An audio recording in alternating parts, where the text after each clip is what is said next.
Hi all, I have a very interesting game of Mikhail Tal to show you. It was played against Mark Pasman in 1953. Mark Pasman was Latvian champion in 1951, so not a bad player. Let's see what happened. E4 from Mikhail Tal. We have the Sicilian defense. So 1953 was 7 years before Mikhail Tal became world chess champion. He was making a name for himself for his brilliance, his brilliant games. So F4 here, we have E5. It seems fairly standard stuff so far. King H1, taking away the king from that sensitive diagonal. B5. A3, trying to put the brakes on B4, trying to hold the center. Queen C7. Now we have F takes. D takes, and now knight H4, trying to go to F5. That would be a very nice square for the knight. Knight C5, bishop G5, and now Queen D8. This is not such a bad move because it eyes the center, it puts pressure on the center. Knight F5, and here black took that off. Rook takes, and now knight FD7. We have bishop takes, queen takes, knight d5, queen d6. Now here is where things start to get a bit crazy, because actually that knight on d5 in this position is potentially a little bit on the loose side, and this next move by Tal kind of seems to disregard this aspect, that black has some dangerous forcing moves available to try and make this knight kind of unstable, including, for example, g6 and f5.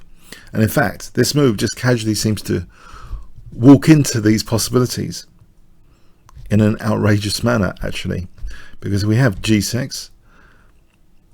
The rook doesn't have to move, of course, that forms pins. It's just supported. And now we have f6. Pawn's well supported here by the knight on d7, the rook and the queen. White goes for the black's pawn chain with h4, but black can evict this rook by unpinning, which he does, king h8, unpinning.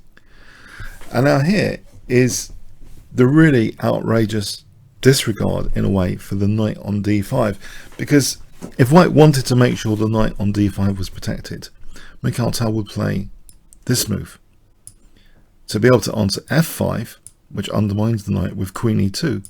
So for example, f takes, bishop takes, we're holding the knight. The knight is not dropping. But Tal actually plays rook f3. He doesn't give queen e2 as a possibility. He's got a completely different idea in mind. And it's an absolutely fascinating idea, in fact. After f5, can you guess what Mikhail Tal plays? It's also fascinating just from a conceptual perspective, and what I mean by that is independent of calculation. It's actually in human nature to sometimes make mistakes under pressure, and Mikhail Tal, although this might not be sound, is going to create a pressure situation through creating what I'd call an attacking installation. It creates a continual pressure situation where the possibility of black making mistakes is maximized for some considerable time. So what sort of move do you think here would do that? Create an attacking installation. It's a really creative idea. And he's probably set it up with rook f3 not instead of rook f2.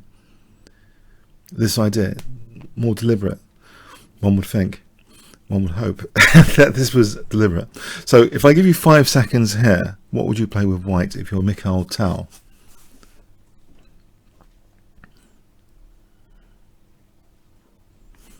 Okay, e takes f5. He just sacks the knight on d5. Just sacks it.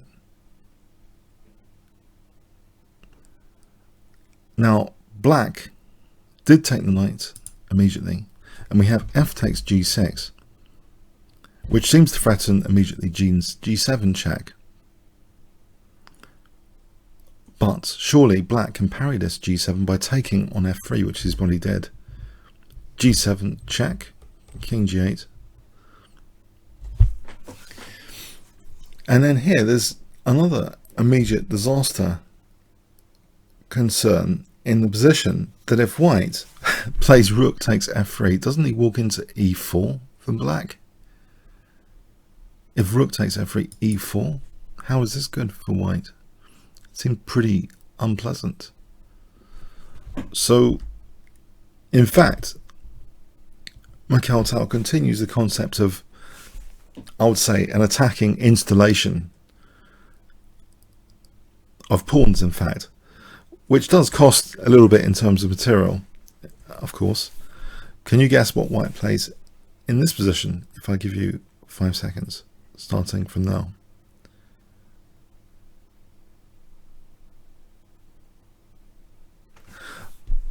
Okay, bishop takes h7 check. Getting rid of the last pawn around the king is also statistically a good thing to do. If you're Mikhail Tal, you get rid of all the pawns around the opponent's king as a general rule of attack. And ideally have your own pawns around the opponent's king, which in fact seems to be the case here. This pawn is about to be joined with this one. So we have knight e4 being played, h5. And this looks very scary now. Queen g6 check, for example, looks pretty scary. So we have this kind of attacking installation being formed of the queen and the two pawns around the opponent's king. So swapping the opponent's defensive pawns around the king with your own pawns and stuff to form that attacking installation, which when you're playing against a human being and on a chess computer could be a continual source of concern and worry, an opportunity for the opponent to fall flat on their face. But surely black, you might ask, isn't black 2 knights up? Yes, but what about the attacking installation that I've just mentioned? Do you not believe in the concepts that can win chess games? Well, let's have a look here. Can Tal prove this attacking installation? Knight df6 is played. We have check, and it's formed now with h6. So we have the queen installing herself with the two pawns. And there would seem to be no immediate threat here. The two knights support each other against rook takes. There's knight takes, potentially. And then, you know, there's all sorts of checks like on d1. So although that does get the two knights, it might not be desirable here. There's no h7 because of knight takes h7. We see rook a7, so inviting, you know, the possibility of like rook takes f6. But the thing is, black would also be, you know, technically a rook up anyway. So not only we've got, you know, the queen check and stuff, it's, yeah, white doesn't want to play rook takes f6. He wants to keep this attacking installation. What he really wants to do is to be able to play h7 check without this annoying knight takes h7. But he can't do that here. He can't do that here. He can't play for rook h3 because there's knight f2 check. This is a bit of an annoying snag. Knight f2 check. So what he does is, I mean, he's 2 knights down, but remember, this h7 is a tasty one to play for. So what would you play here if you want to play for h7 in a safe manner? So you're 2 knights down, but you've got this attacking installation, should we call it. What would you play in this position if I give you 5 seconds starting from now?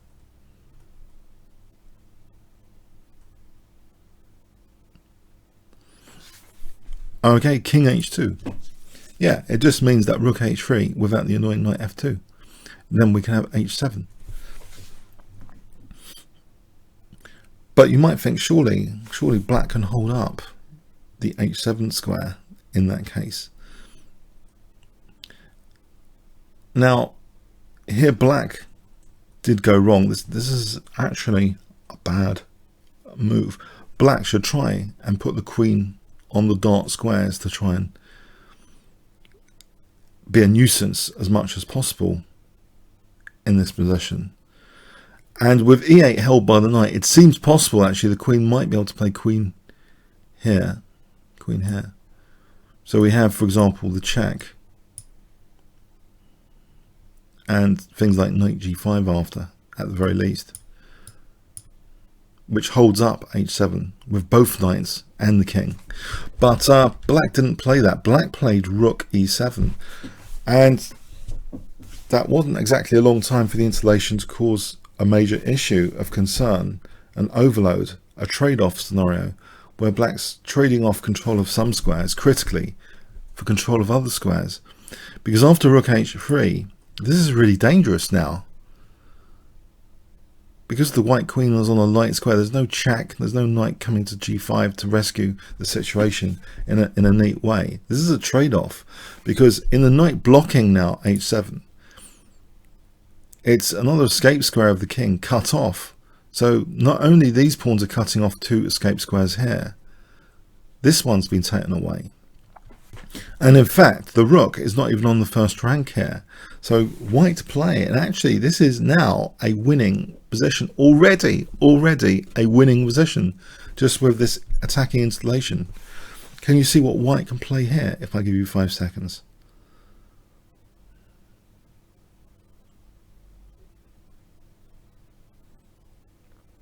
Okay, now with the damage done, that was mission accomplished to put a knight there. It's loosened also the e4 knight. It's blocked in the king a bit more. That was a weakness of the last move trade-off. We have rook d3 trying to aim for the back row. This would be crushing to get to the back row. You know, if queen e6, rook d8 check is mating. This is like mating. So the queen steps back to try and hold the knight as well. It doesn't want to lose the knight either. Or the back row, that's the critical thing as well. Queen a8. Tal to play here. He's created an overload situation, even though his opponent is 2 knights up. Guess what white can play in this position? White to play, if I give you 5 seconds, starting from now.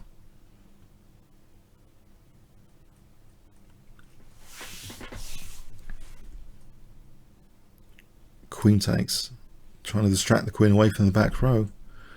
Yeah, it's not very nice.